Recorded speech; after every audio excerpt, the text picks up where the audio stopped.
Welcome back to American Christian or Christian American. Today I've got several different video clips that I'm going to string together.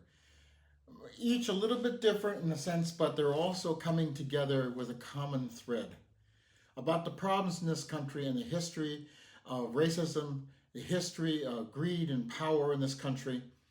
I'm going to start out with a video clip from a woman from Iceland asked by Michael Moore in his movie Where to Invade Next of what he wants to say to Americans.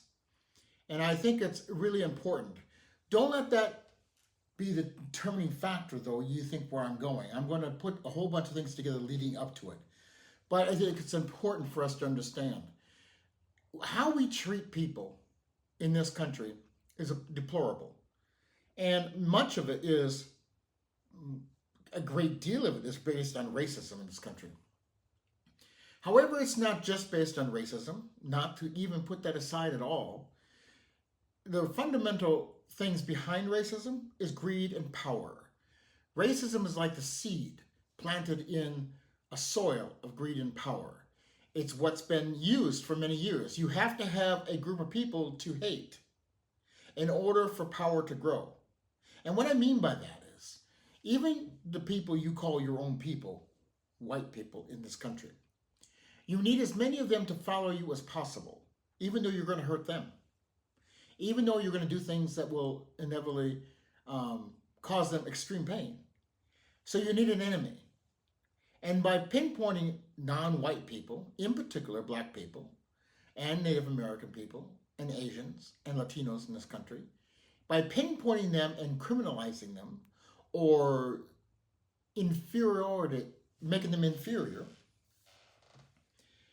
then you take the focus off of the rich and powerful who do harm to everybody. Now, granted, a great deal more harm has been done to African Americans in this country, both through slavery and from continued oppression. But it's also been done to other people, not to the same degree, but it still has. In fact, many of the attacks on African Americans spill over into white communities. So my question for white people, common white people in this country, why do you do things to hurt yourself? You've been convinced that the person next to you, because they look different, is less than you. But really, in some ways, even though it's not to the same degrees, they're just like you. Both poor, both struggling, both don't have health care. Why the rich and powerful pull the strings and do whatever they want to do. You even have people who, like we've talked about before, Christian nationalists, who claim to be godly, but all they seek out is power and control, and they have clung to racism. They have been brutalized African Americans in this country, from slavery to Jim Crow to everything else. We need to pull together. Now, I believe that we need to pull together under God, not under Christian nationalism, but under God, under Christianity that really teaches what the Bible teaches, not what they want you to believe of the Bible. It's not going to be people who were responsible for creating the slave Bible, which cut out many, many parts of the Bible. Look it up. Look online, Slave Bible. There's only 3 copies left. One is in Washington, D.C. Look at a couple different articles on it to get a good picture of it and to think about it. If people are going to take an abbreviated version of the Bible to teach God to people in the way they want, what kind of godly people are they?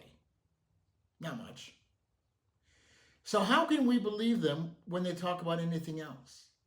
We need people that's going to take the Bible itself and talk about the Bible and have open discussions about the Bible to learn and to be better citizens, to be better Christians. But even if you don't want to follow God, and even if you don't want to be a Christian, it still behooves you to link together with other people who are struggling just like you, and yet probably much more than you, because if you help each other out, you can win the battle over the rich and powerful. Now, we're never going to get rid of the rich and powerful, but we need to keep them under control and demand that our rights are taken care of. We looked at education. We looked at the clip from Michael Moore's movie There, where in Slovenia, where the people were getting free education, and there were many Americans there getting a free education as well. And when the government decided to add tuition, they rebelled. They went out, they took to the streets and protested, and managed to keep the government from doing it until they could call an election, which is easier than what we do, call an election and vote them out. And so they maintain it. And how many countries around the world stand up for themselves? And yet in America, it takes a lot of extremism, going really far before we stand up. We wait way too long before we stand up and show our strength. And that's why we continue to get hurt. And because we are mentally controlled in this country. You say, I'm not mentally controlled. Yes, you are. Every one of us are, to some degree. But if you are in the fight to fight against it, you can limit that mental control. We can't help it to a point be under control because we live in a society. We've been brought up in a society. We've been conditioned in this society. But the more we learn and the more we look at facts, the less control they have over us. And the more we can stand up for what's right and be the kind of men and women that God wants us to be, or the kind of men and women that you want to be. Not a person who looks down upon people because of the color of their skin, because where they were born, but looks down on people who are greedy and hold most of the money in the country and denies everybody, including you, unless you're one of those greedy people watching. And if you are, people are waking up. But if not, you're included in this. And the only way that we really overcome this stuff is when we stand together. So let's start watching some clips as we pull this together. If you were to talk to Americans, if you had 2 minutes to say anything you wanted to the American people, what would you say?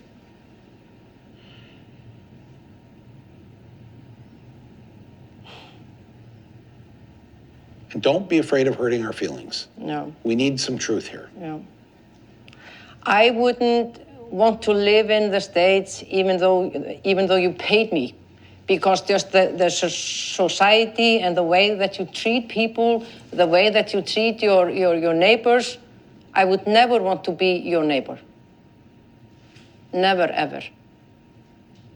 Because you don't treat your fellow Americans the way you should. How can you, in a way, come home and feel well if you know there are so many people that can't eat, they're sick, they can't go to the doctors, they can't get any education? How can you come home and feel okay with that? I couldn't.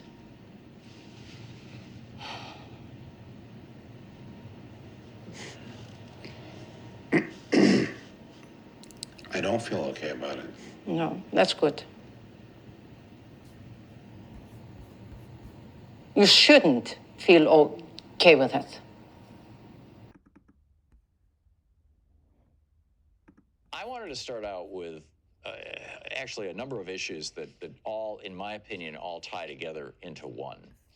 And it's kind of stepping off the events here in Portland this weekend. I mean, the guys who showed up in Portland were universally white, and many, if not most, or perhaps even all of them, subscribe to this theory that America is a white nation, that white people should have all the political power, all the economic power, that black people should, know their place.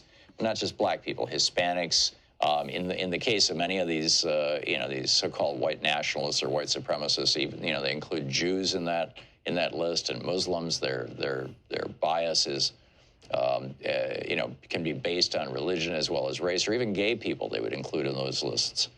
And this kind of hatred has actually very, very deep roots in the American experience. There was an astonishing study just published in the Proceedings of the National Academy of Sciences. This was a study that looked at the fatality risks during encounters with the police. There were 11,456 fatal encounters with police in this 4-year period from 2013 through 2017. And what they concluded as a result of this. And again, this is the National Academy of Sciences. Now, it's not coming from the Centers for Disease Control because Republicans have successfully blocked any funding for the CDC to investigate not just police violence, but any kind of killings that involve guns. Ever since the 80s, they've blocked this. So the CDC is clueless. But the National Academy of Sciences looked into this, and what they found was that the sixth leading cause of death in the United States, the sixth leading cause of death, behind number 1, accidental death, number 2, suicides, number 3, homicide, number 4, heart disease, number 5, cancer. The sixth leading cause of death among black men in the United States is homicide by police, killing by police. Now, you see nothing like that in any other developed country in the world, period. But if you're black in the United States, if you're a black man in the United States, the odds are out of every 1,000 black men in the United States, 1 will be killed by a cop. Now, for white men, it's 1 out of every 2,500, 2,500, which is pretty shocking also. But 1 in 1,000? I mean, if I was told that the odds of my getting on an airplane and it crashing were 1 in 1,000, I'd be pretty freaked out. There's 10,000 airplane flights a day in the United States. That would mean, 10 planes falling out of the sky every day. We'd be declaring a national emergency. And that would only be the death of a couple thousand people. But 1 in 1,000, I mean, that's mind-boggling. So what does this mean and how did we get here? Well, it goes actually even beyond just police killings. A great article in the New York Times over the weekend by Janine Interlandi about, the headline kind of says it all. Why doesn't America have universal health care? One word, race. It was, literally racist senators, mostly in the Senate, many in the House, though, over the years, ever since the close of the Civil War, when Republicans, this was when the Republicans, there was this brief period of about 15 years where the Republican Party was anti-slavery and very progressive. And then, some Republicans became progressive again between 1901 and 1918. But by and large, those are like the exceptions to the rule. And that's why Republicans like to talk about, we're the party of Lincoln, we're the party of Teddy Roosevelt. Those were progressive presidents. But in any case, at the close of the Civil War, there were calls, and in fact, several states that got taken over, where it got taken over. This is Trump's kind of rhetoric, where a majority of members of the legislatures, I believe South Carolina was one, were African American. In the years immediately following the Civil War, actually proposed, and in some cases even began the process of passing legislation for statewide health care. And there's this book out, it's by Jim Downs, it's called Sick from Freedom. And he lays out this whole thing, that the reason why white legislators over the years have opposed at the state level and at the federal level any expansion of a government healthcare system was because they didn't want black people to benefit from it. They said, free assistance of any kind would breed dependence. And when that came to black infirmity, that is sickness in black people, hard labor is a better salve than white medicine. Right.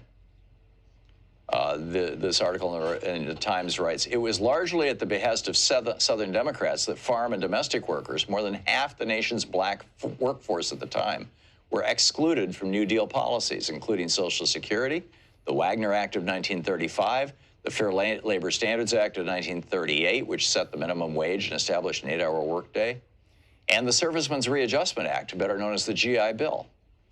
All of them effectively... This was a 14-year-old child, a boy. No, he wasn't like we consider a child between, birth and up till 10, 11 years old.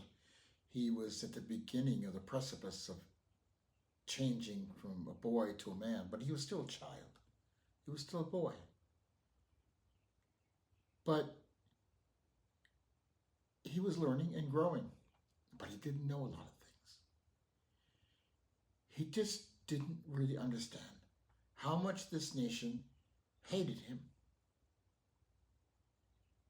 As a young man, who knows if he did something so little, so minute, that this storekeeper's wife made a big deal out of it. Let's just say for a second that he did do something inappropriate. And he was white.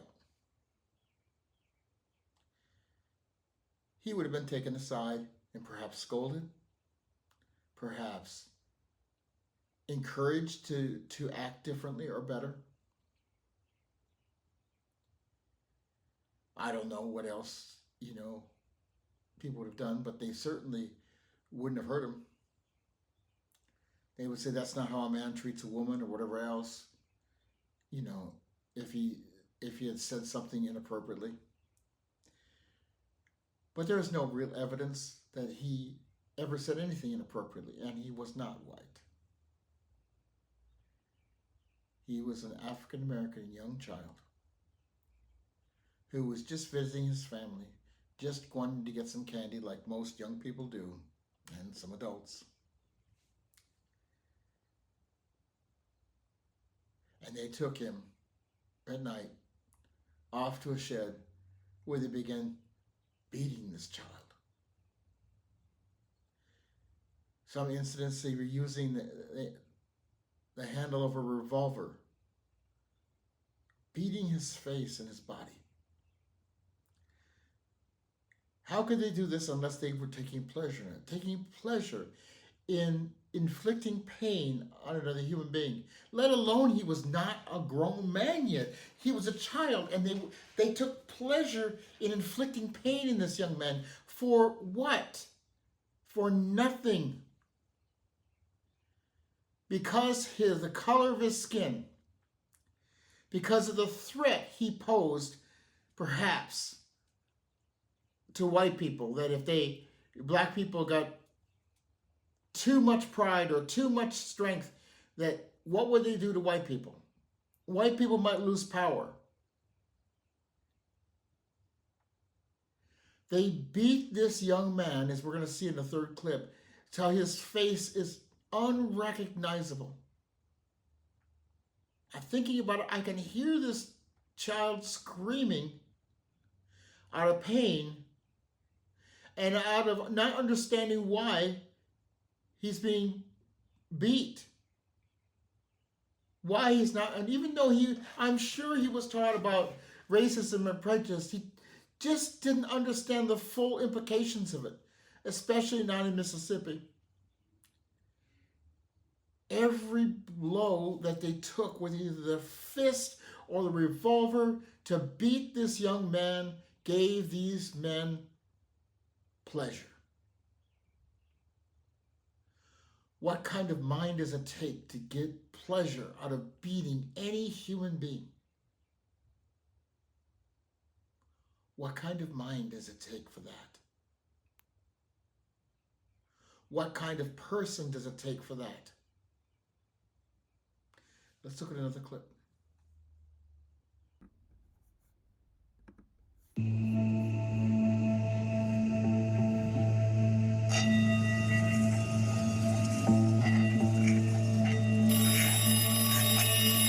Then the call came. Emmett's body had been found.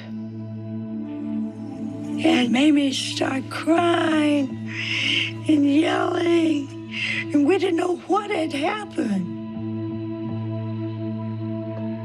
The grief in the house, the sadness in the house was horrible.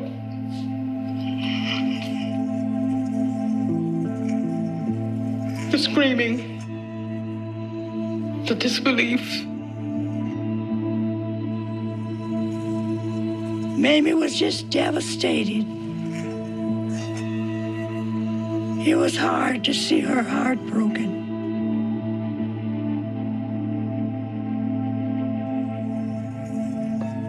But she had to pull herself together because she had to get the mechanisms in place to bring him back to Chicago.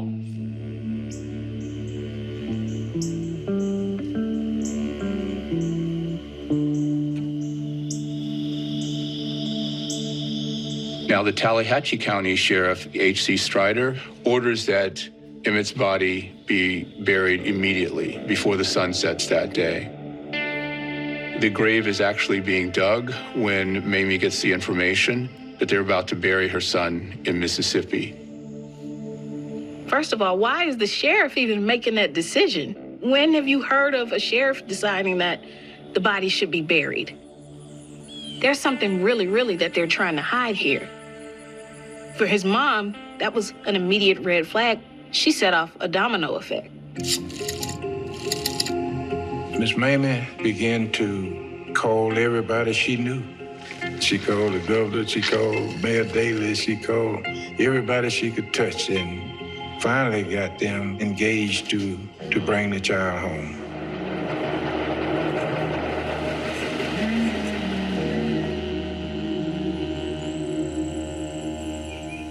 The stopping of the burial came from Illinois. Chicago Mayor Daley, who had just become a mayor, they stepped up and got that stopped.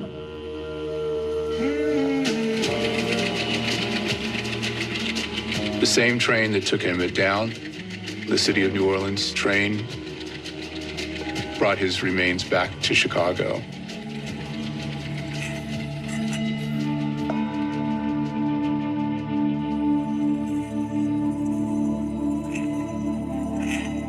The night they brought Emmett's body back from Mississippi, everybody went down to the train station.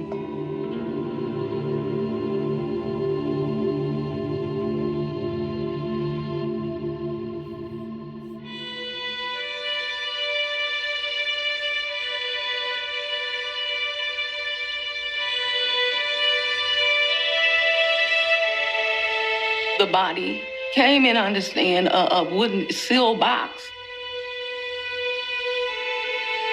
Her uncle and authorities had signed an agreement that the casket would be sealed. Why would Mississippi want a sealed casket? Emmett's mother said, well, give me a crowbar, give me whatever. What can they do to me? They've taken my son. What could they charge me with anyway? Breaking and entering? I didn't care. The Mississippi officials were the ones with something to hide. What on earth was it? What was I about to witness? It's powerful, and it was history changing. That one little act of, I'm gonna see my son, I'm gonna see my son's face, literally changed history as we know it. Made a decision that would reverberate throughout history. She decided that her son should have an open casket funeral. As she put it, let the people see what they did to my boy. Emmett's body was on display for 5 days at Robert's Temple Church of God. Tens of thousands of people came to pay their respects and to see in person the evidence of the violence inflicted on this child. But what made the name Emmett Till iconic was a powerful and devastating photograph that was taken by David Jackson, which captured Mamie Till gazing down at her son's ravaged and deformed body. The image is haunting, and what these men had done to Emmett's face was horrifying. The photo, along with others, were published in Jet magazine, and the images of Till's deformed face, alongside images of him before his death, smiling and looking like the child that he was, forced people to confront the terror that Black people in the South had been subjected to for a century. Mamie Till would say, quote, I believe that the whole United States is mourning with me. And if the death of my son can mean something to the other unfortunate people all over the world, then for him to have died a hero would mean more to me than for him just to have died. Look at the boy's face in that last clip. Look at the boy's face. Look at it. They busted his face up to a 14-year-old child. They busted this boy's face up. And like I said, they had to be enjoying this. Why else would they do it? This gave them power or something. For a child to beat this child. To beat this child. They didn't just punch him once or twice. They had to punch him multiple times. Multiple times. I've seen people's faces who have been beaten up badly in hospital scenes and different things. Nothing like this. Now, granted, after that, they took him to the river, shot him, and threw him in the river, so his face probably absorbed water as it decomposed. This is horrible. But this is racism in this country. This is what white nationalism, white Christian nationalism, racism and hatred and power and control are in this country. How many people have been tortured to death, burned to death, beaten to death for the pleasure of somebody feeling like they're somebody because they do this?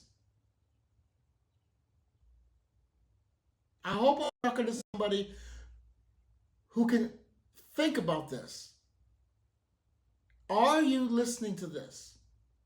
Do you understand what horrific, horrible things happened here?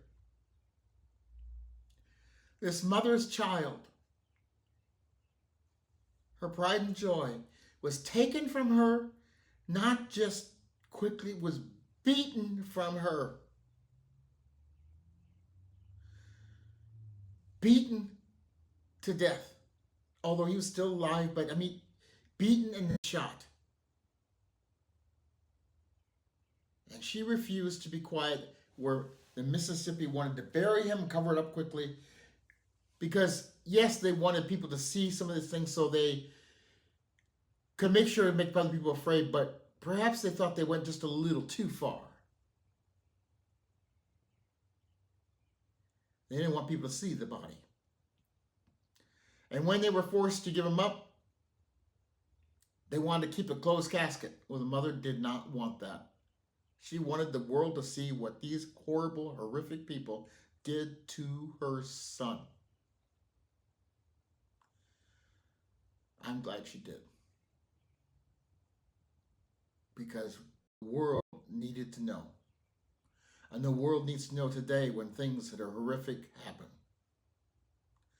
This boy, who could have been a man who could have done who knows what, but being raised by a strong mother, he could have done some great things. He could have been a great father. He could have invented something. He could have led this world better with against racism. However, his death did culminate in more action with the civil rights movement. So something good came out of it. But still, to understand the mindset of people who would just beat on this child. It wasn't just a quick shoot, kill, although that's bad enough. But every blow they put in this child's face and his body, every time they hit him, they had to have pleasure in doing this. What kind of person has pleasure in brutalizing anybody? And what kind of person has pleasure in brutalizing somebody just because of the color of their skin, because of the threat they have to white power? What kind of mind does this? Not a godly mind. No. And yet the jury couldn't convict these people, even though many of them believed them guilty. It's like killing a rabbit or something. We can't convict a white man for killing something that's not even equal. Because black people weren't considered equal, they were inferior. Oh, it's misfortunate, but I'm not going to convict him to life in prison or death just because he beat up a black kid. That's what they're saying.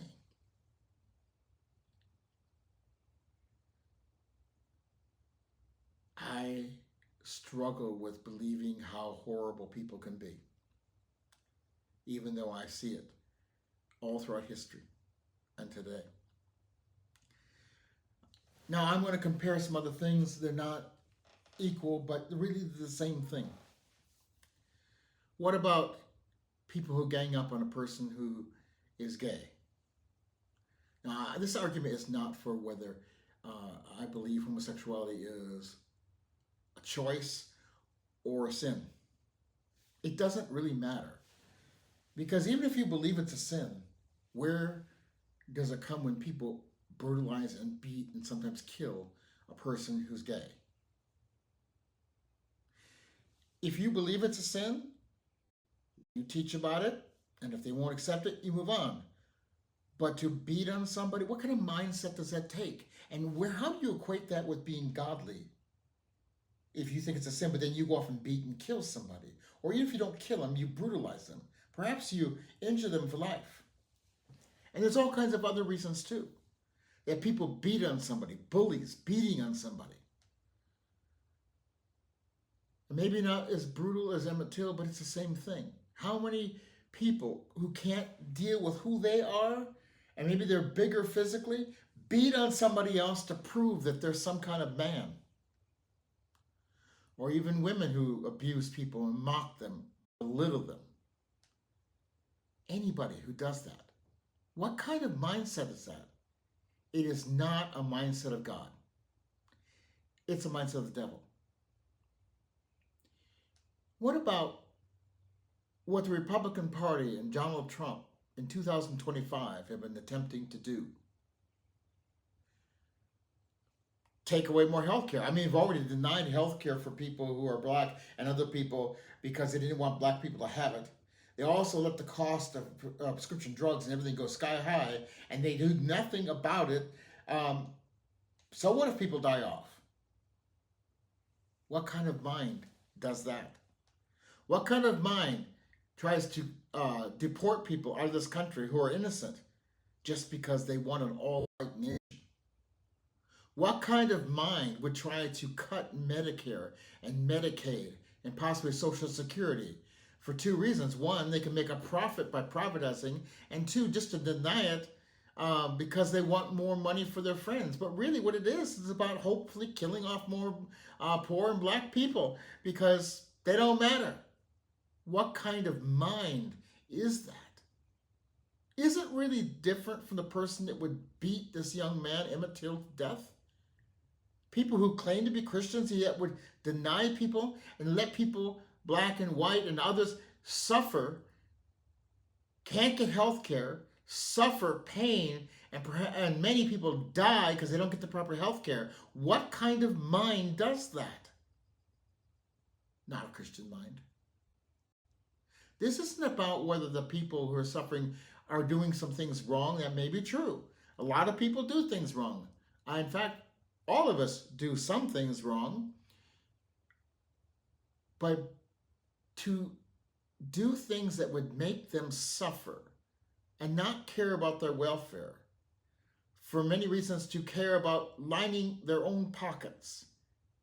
Who cares if you die? Somebody else will come along to take your place, to keep us rich, to serve us. More people be along. Who cares, right? I care. I may not know everything. I may not understand everything. I've been through trauma in my life, many traumatic things that left me in deep, deep pain to where I didn't want to live anymore. And yet what I've gone through is nothing compared to what other people have gone through, especially African Americans in this country. We need God. We don't need the God of white nationalism and evangelical movements in this country. We need God of love. And we cannot start understanding love until we understand this hate. And we have to reject this hate and stop making excuses for it. We have to remember children like Emmett Till. We have to remember all those people who yet today are going through things because of the evils of racism. We can't forget. I'm going to conclude this with a tribute to Emmett Till. And I'll just say right now, please hold on for the final clip that I'll end with. But I'll say until the next time on American Christian or Christian American.